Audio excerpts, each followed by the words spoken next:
আমি একজন তাঁতির ছেলে এবং এই তাঁতের ব্যবসা হচ্ছে আমাদের তিন পুরুষের পেশা বলা চলে। সেই পেশার মধ্যেই আছি। ওপার বঙ্গে আমাদের বসবাস ছিল। আমি 20 বছর বয়সে 1968 সালে এদেশে চলে এসেছি। এসে তাঁতের কাজই মানে একমাত্র জীবিকা ছিল। পরবর্তী সময়ে ফুলিয়াতে যে সমবায় আন্দোলন শুরু হয়, সেই আন্দোলনের সঙ্গে ওতপ্রোতভাবে জড়িয়ে যাই এবং তার ফলে যে কোঅপারেটিভ সোসাইটি তৈরি হয়, তার একটা সোসাইটির ম্যানেজার হিসেবে 1977 সালে আমি জয়েন করি। সেইটা আমার চলেছিল 2006 সাল পর্যন্ত।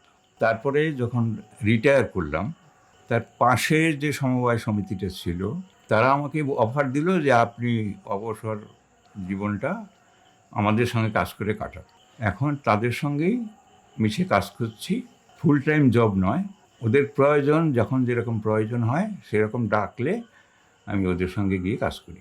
রেজিস্ট্রেশন হলো, প্রথম কাগজপত্র লেখার থেকে শুরু করে বাইলো তৈরি করা, তারপরে খাতাপত্র তৈরি করা, এগুলা সব বাক্সুর নির্দেশ মতো আমি শুরু করেছিলাম প্রথম। এবং এখন পর্যন্ত আমি এইসব খাতাপত্র, চিঠিপত্র, লেখালেখি এই সমস্ত ব্যাপারগুলো নিয়ে এখনও সোসাইটিরা প্রয়োজনে আমার কাছে আসে এবং আমাকে জিজ্ঞেস করে।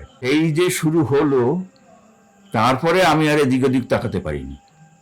শুধু এই কোঅপারেটিভ নিয়ে পড়ে আছি, নিজের সংসারের দিকে খুব একটা তাল দিতে পারিনি। বাড়িতে পরিবার ছিল, আমার 3টি মেয়ে ছিল। ওই পরিবারের উপরে ফেলে রেখেই আমাকে ওই এদিক সেদিক ছুটতে হতো কোঅপারেটিভ হিসাবে। এই অমুক জায়গায় মিটিং হচ্ছে, সেমিনার হবে, ওখানে এক্সিবিশন হবে, যেতে হবে।